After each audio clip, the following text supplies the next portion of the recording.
Let's assume we have a subspace S in the n-dimensional space, and let's just assume it's not the origin. It contains the origin, but more than the origin.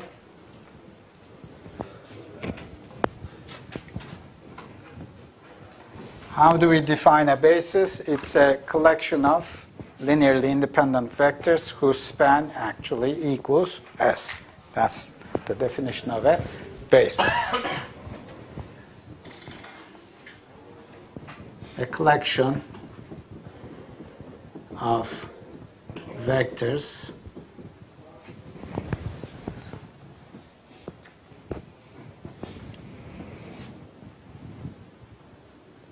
in S is called a basis of S if they are linearly independent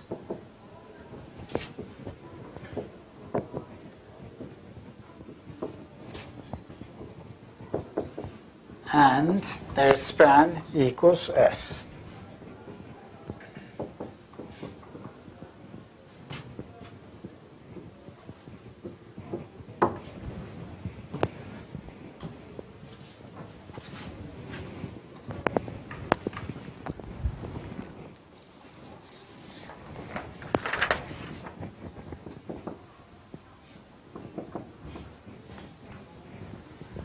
For example, in 2 dimensions,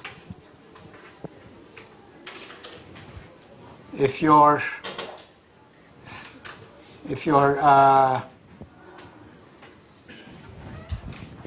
subspace is this line, then how many vectors do you need in the collection to span and be linearly independent?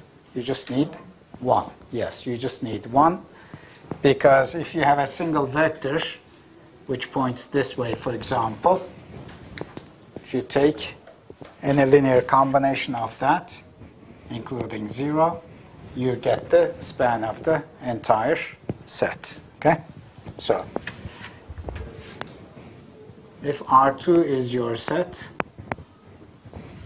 in that case, you will need 2 linearly independent vectors, so that any linear combination gives you the entire set. For example, these 2 will work. Okay. In the former example, any vector pointing this way, for example, will work because you can multiply it with a positive number and get all these points along this segment, and multiply it with a negative number and get all the points in the other reverse ray, and so you can generate all the points. The dimension of a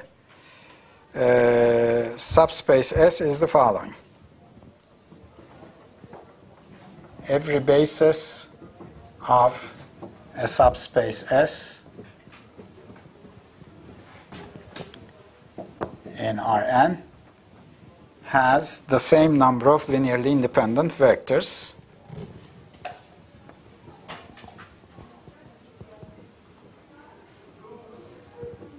or has the same number of vectors which are by definition linearly independent and also whose span generates S. Okay? And this number is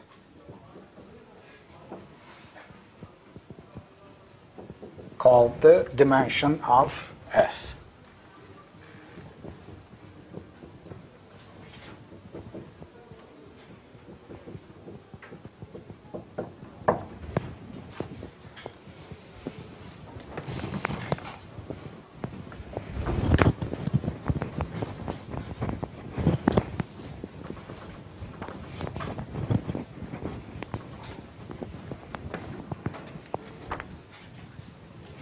Examples.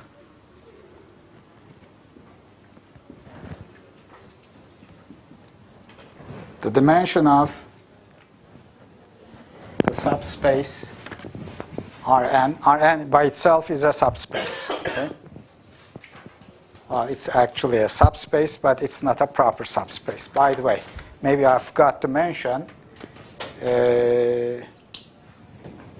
if S is a subspace but S is not Rn. S is a subspace in Rn, but S does not include all points in Rn. Then in that case, S is a proper subspace. Okay, let's just also use that term. So, in this case, the subspace under consideration is not a proper subspace. It's the space itself. What's the dimension of this? N. Okay? You need n linearly independent vectors, and you generate every possible vector in Rn by having those. What about the dimension of, for example, the set X in Rn, where X is a solution to the homogeneous system Ax equals 0. A is an m by n matrix. Okay? What's the dimension of this? Anybody?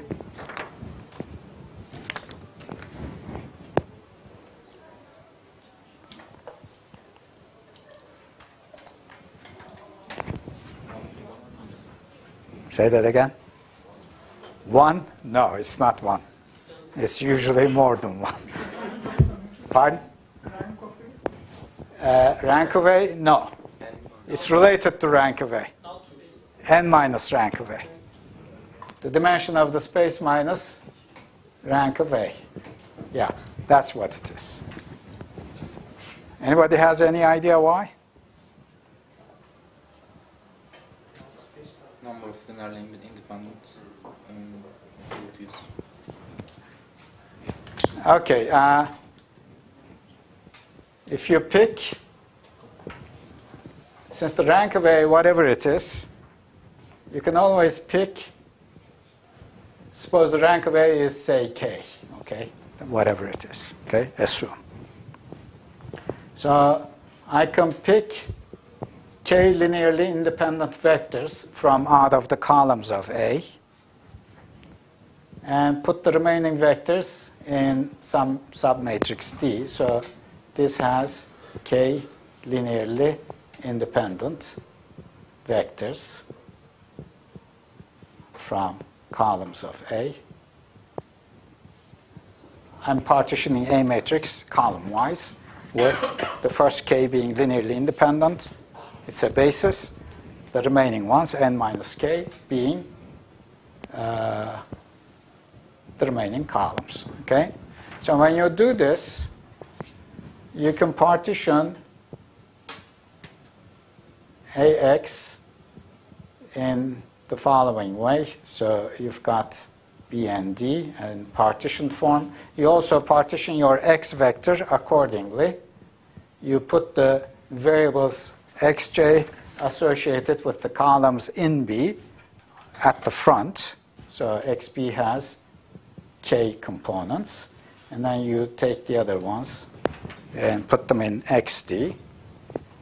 And you want 0. So this is BXB plus DXD equals 0. You're looking for a solution of this system like that. Okay? So, in solving this system, I'm looking for a vector XB, XD, where XD can be freely picked. So XD portion can be freely picked. And what am I supposed to have for XB when I pick XD in whatever arbitrary way? I should have here, well, if you just solve this, what do you get? You get XB equals minus B inverse. B is certainly invertible because it's got K linearly independent vectors. I'm assuming the row rank is also K here, okay? So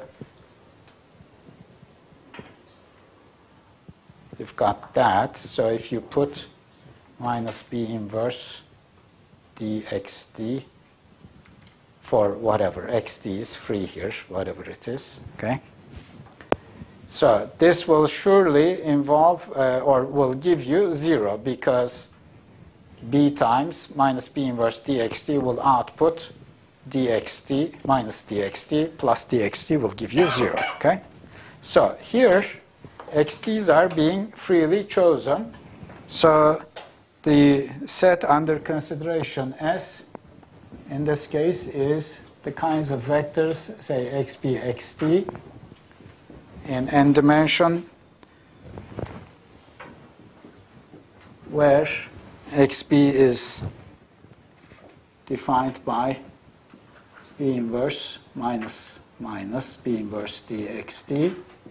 xt is free. It's any vector in Rn minus k.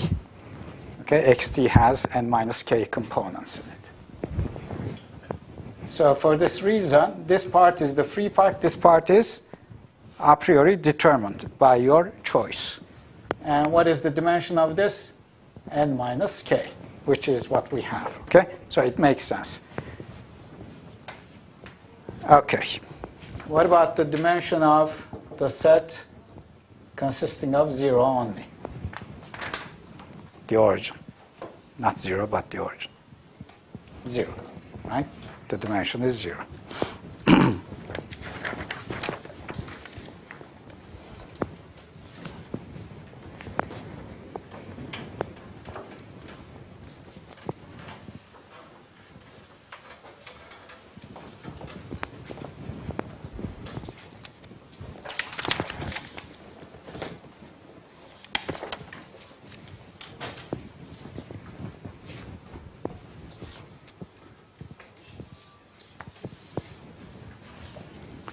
Okay, let's continue with orthogonality now.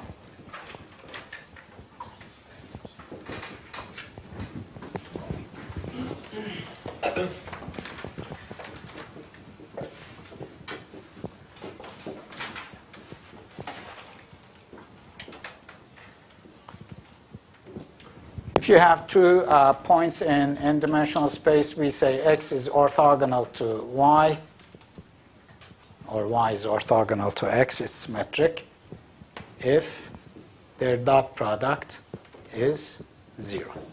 Okay?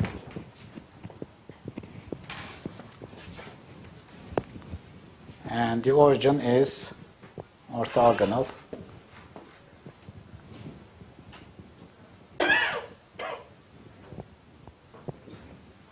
the other word for that notation is orthogonal. 0 is orthogonal to every x in Rn. Of course, we're talking about the origin here as a vector of zeros, okay? Because dot product of 0, or the origin, with any other x is 0.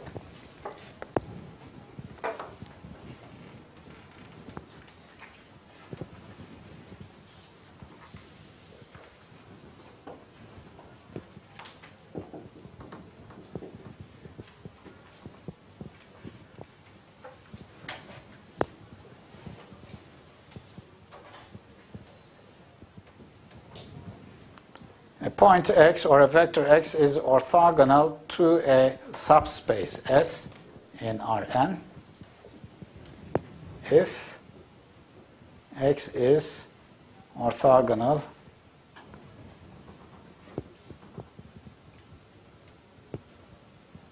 to every point y in that subspace. Okay?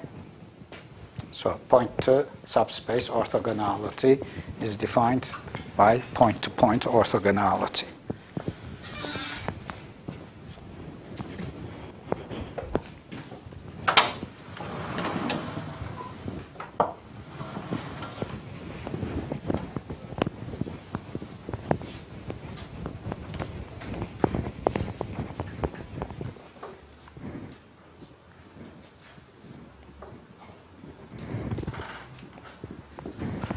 For example, if you take the unit vectors 1, 0, and 0, 1 in 2 dimensions, of course they are orthogonal because the dot product will give you 0.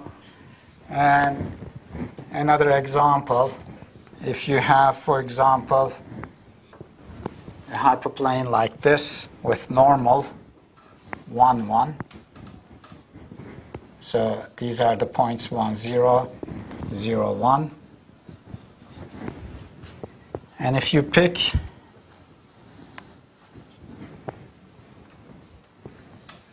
any point on the hyperplane, you will have orthogonality. For example, what's the equation of this hyperplane? x1 plus x2 equals 1, right? That's the equation. So there's a point x bar here. Give me a point on that. For example, which one? 1/2 and 1/2. Okay? So if you look at 1/2 and 1/2, and if you take it as x bar, it is in the hyperplane H. Okay? This is a point x. So if you look at x bar minus x, we get 1/2 minus x1, which is the first component of x, 1/2 minus x2. Is this orthogonal to 1, 1? Well, let's just try. Is it or is it not? It is. Because if you look at the dot product of the normal 1, 1 with this vector, you get 1/2 minus x1 plus 1/2 minus x2. And that's equal to 1 and 1 gives you 1 minus x1 plus x2. But x is a point on the hyperplane by assumption. So this part is also equal to 1, so you get 0. Okay? So obviously, for that reason, any point on the hyperplane relative to a fixed point on the hyperplane is normal to 1, 1, or orthogonal to 1, 1. Okay?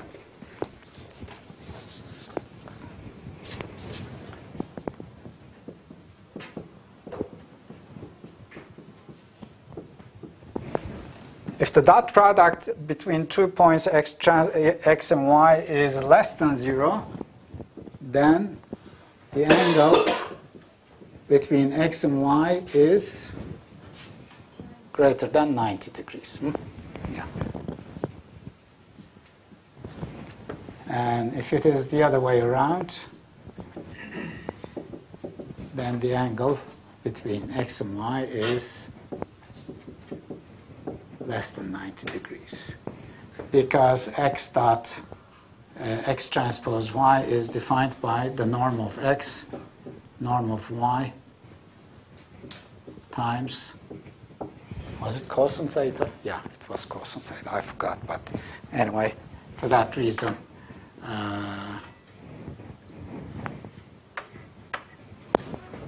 whenever the angle theta between x and y is less than 90 degrees, your cosine theta becomes negative, and you get that.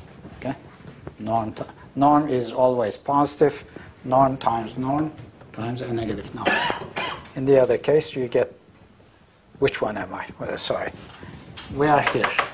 In this example, yeah, I should correct myself.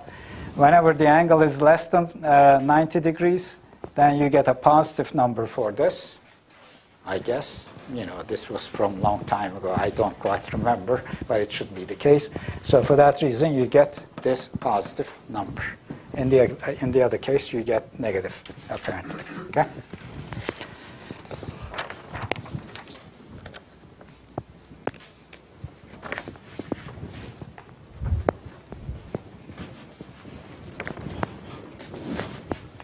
Let me write an important statement here.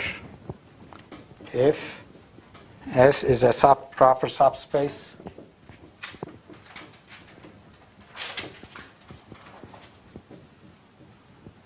in Rn,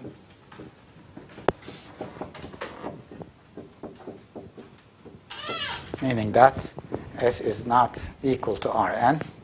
So if S is a proper subspace in Rn, then there exists a non-zero vector D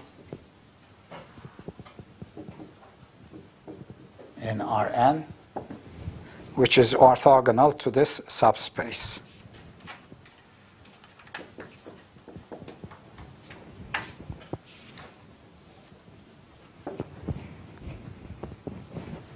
Example.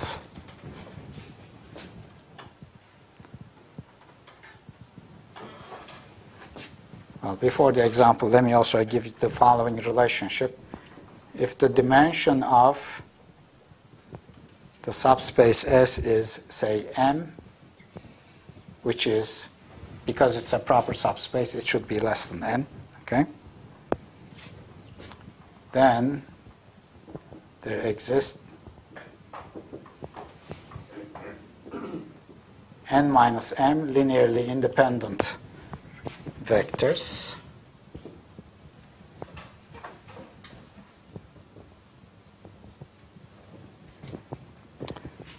that are orthogonal to S. So let me just do an example here.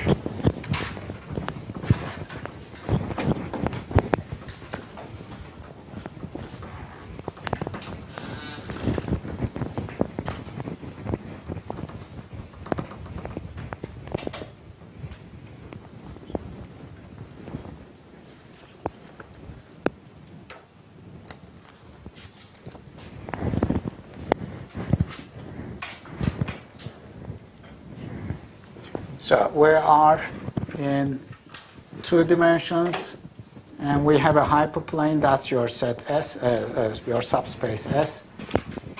So M equals 1. The dimension of that set subspace is 1. In this case, there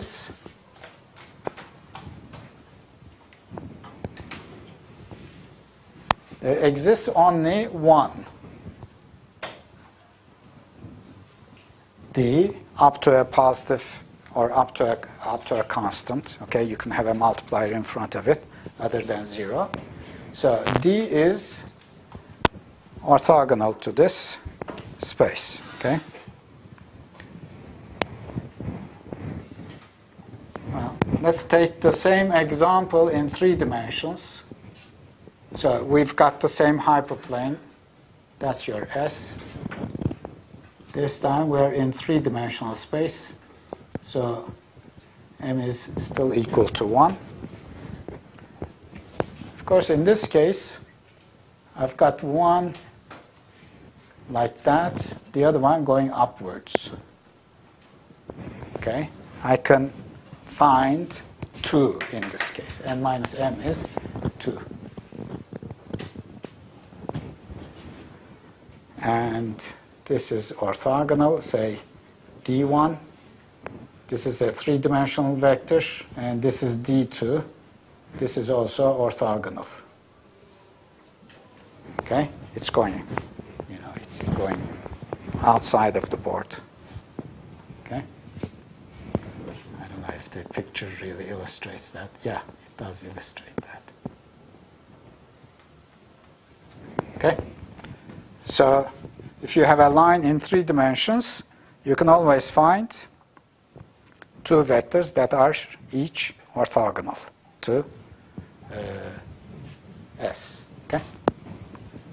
In higher dimensions, of course, you increase the number.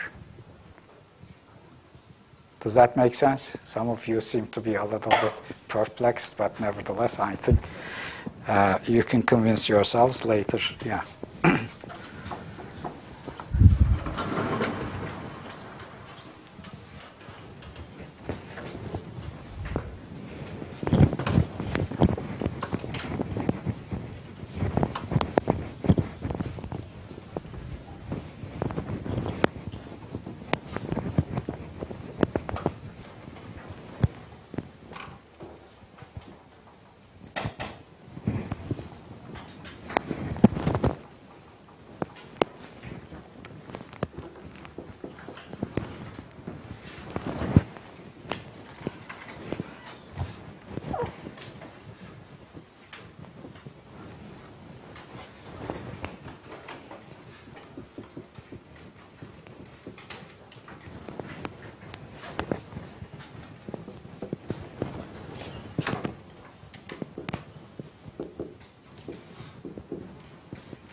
All right, does everybody have it? Okay, first of all, let's understand what this theorem is trying to convey. We have S, a subspace, as a span of x1 through xk. And the dimension of S is assumed to be m. Then it turns out that there exists a basis of S consisting of m of the vectors x1 through xk. And part B, for any integer, positive integer j less than or equal to m, if you happen to have j of the vectors, and let's just assume by reindexing as necessary that they are the first j vectors. If x1 through xj are linearly independent, then we can build up a basis using those, starting with x1 through xj, and adding to that set some m minus j of the remaining vectors. Okay? Of course, making sure that the ones that we choose from the remaining set still fulfills the assumption of linear independence. You can always do it. It's all right, it's that type of a statement. How do you prove this?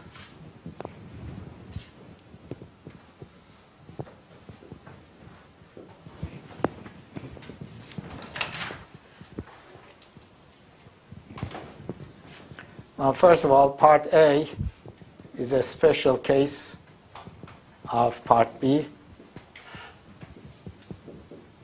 with j taken to be 0. Okay? So I will just go ahead and work on part B to prove B.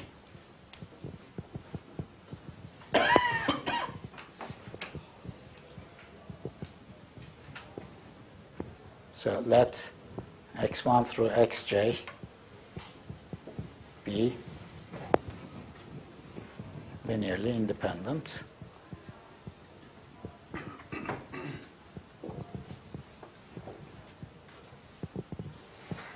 by assumption.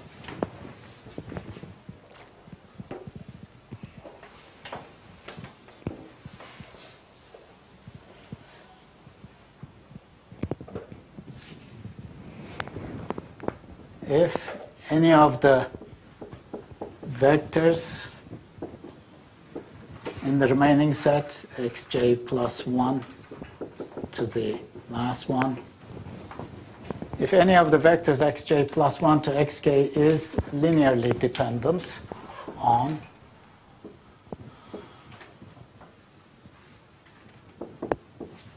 the first j vectors, meaning that if you take any of the vectors xj plus 1 through xk and add it to the initial set x1 through xj, you have linear dependence. If that is the case, then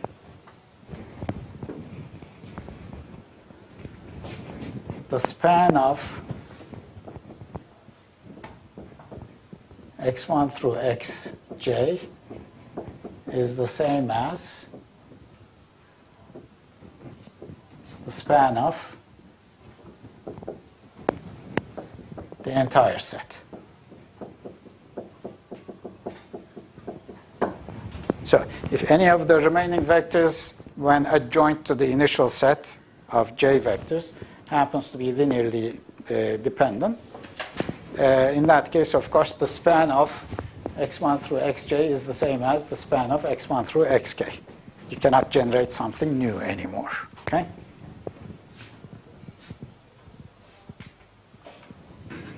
Hence, x1 through xj is a basis for S in this case, because they are linearly independent and they span everything in S. In the remaining case,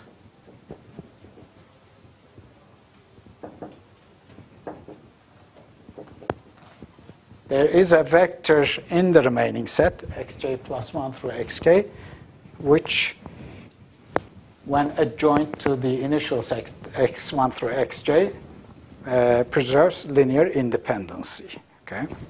So in the remaining case, there exists a vector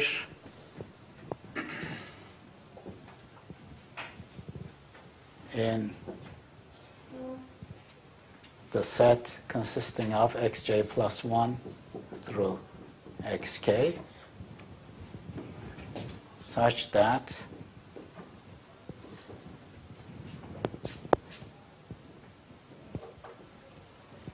if it is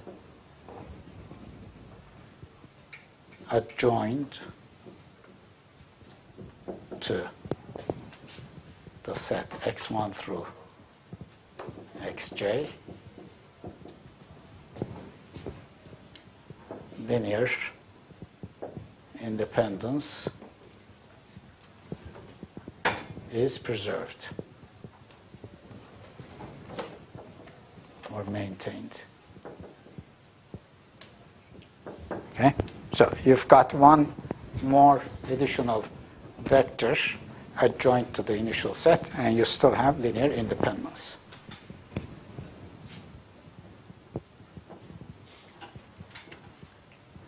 And adding it to this new set, this gives now j plus 1 vectors, one additional vector, that are linearly independent.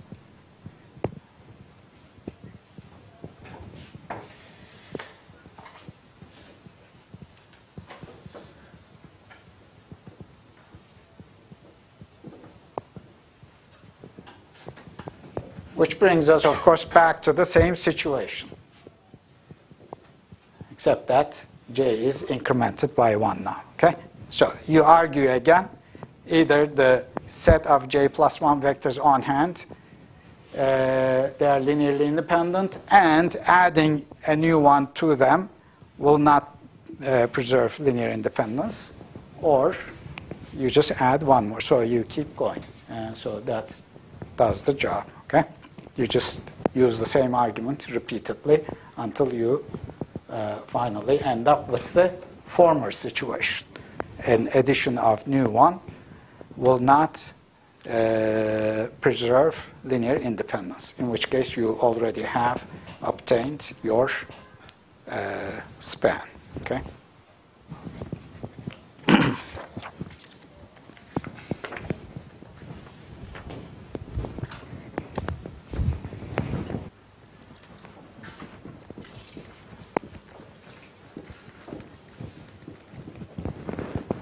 Let's just briefly talk about column space and row space of matrices. So let's assume we have a matrix which is m by n. So let A be a m by n matrix.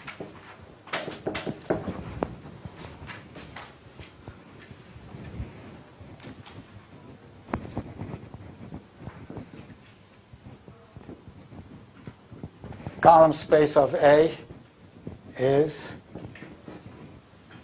the set of all vectors that you can obtain by taking a linear combination of all columns of A. So the column space of A is the span of A1 through AN.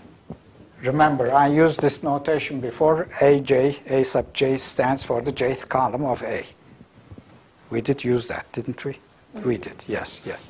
So here AJ is the jth column of A.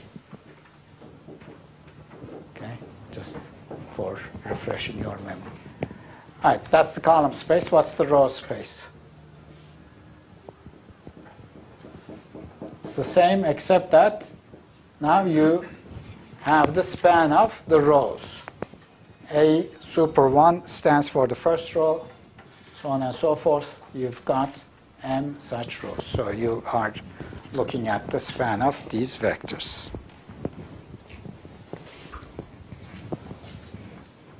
A has full rank if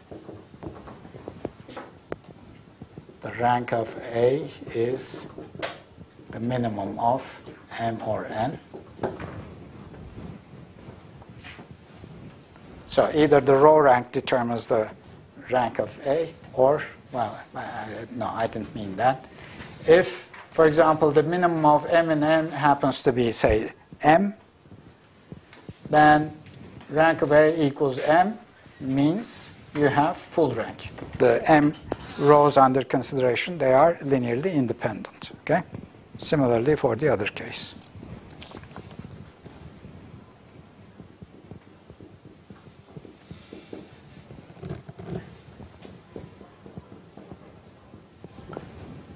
If you take AX equals 0, the set of all such x's gives you the null space of A.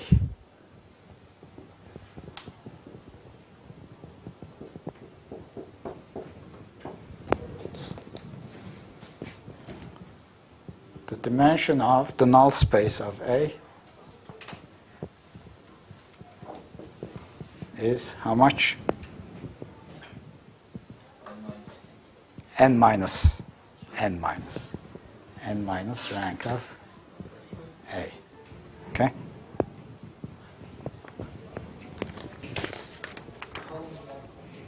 Pardon? Ah, you're right.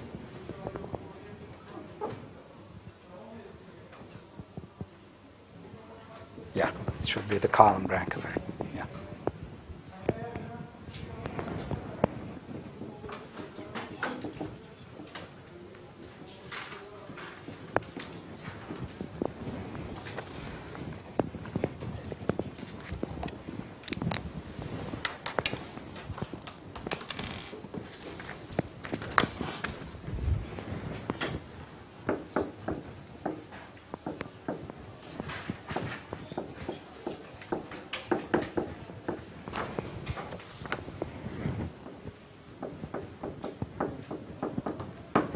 So suppose we have a subspace S in Rn, X bar is a point in S.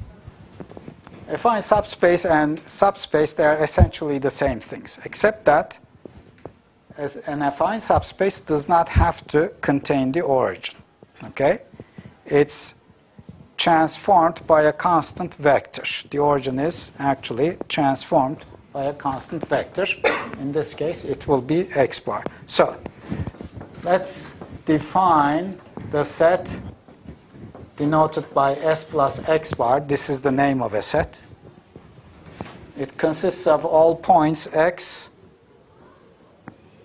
plus X bar, all points of the form X plus X bar, where X comes from the affine, X comes from the subspace S. Okay? So you pick any point in the subspace, you add to it the fixed point X bar. Okay? And that's the new set. Such a set, or this set, is called an affine subspace. If X bar is the origin, of course, this is the same as your S, but if X bar is a non-zero point, then you have a new set. Okay?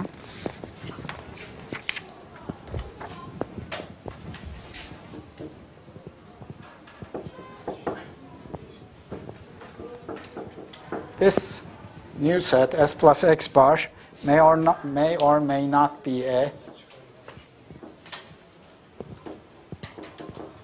subspace.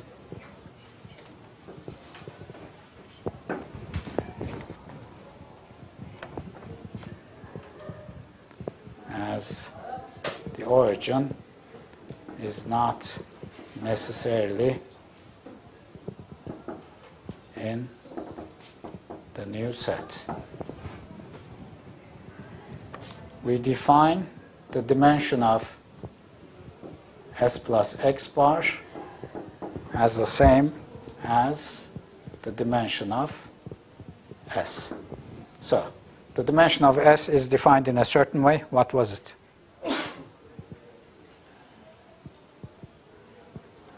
What was the dimension of S?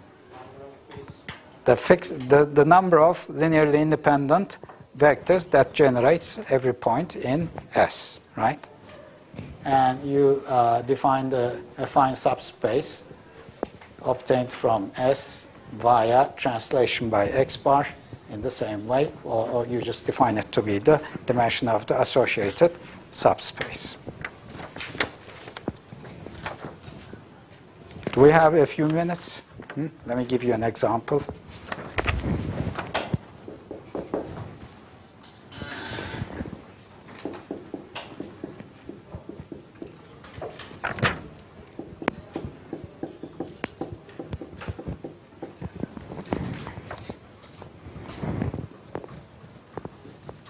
So suppose S is the span of a bunch of vectors x1 through xk.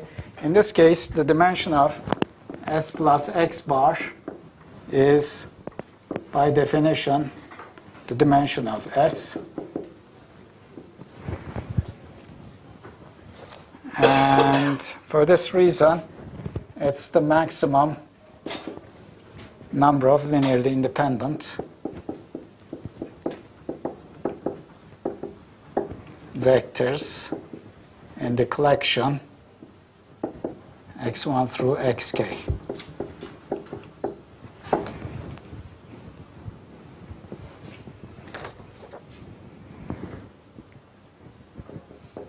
Another example. Suppose S is the set of solutions to AX equals B. So any x that satisfies AX equals B goes into S. What's the dimension of S?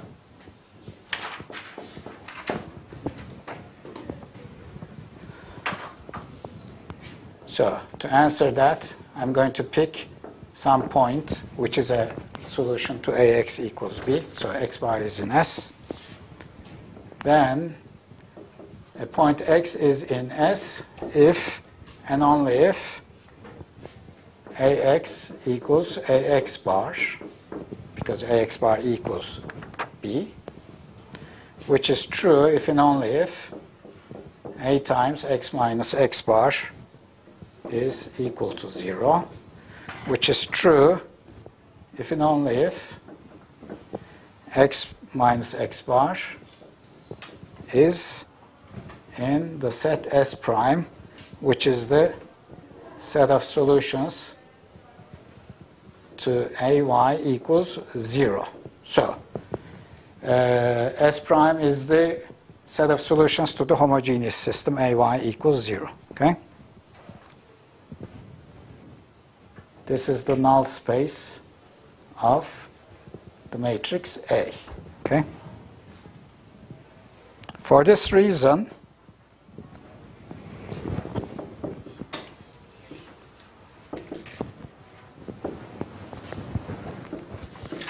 S is the same as S prime plus X bar.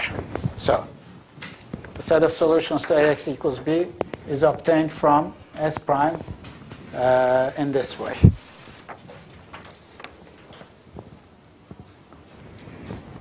And of course, S is an affine subspace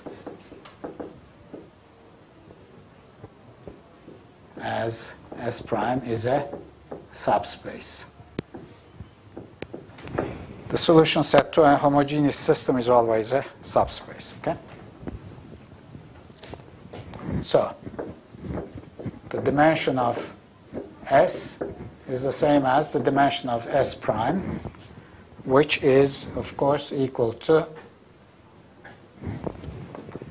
the dimension of the space. We assume everything is n space minus the rank of the matrix A. Okay? So this is how you can find it. Why don't we stop here, because we're already out of time and I think you are getting a little bit tired maybe at the end of the day. Huh?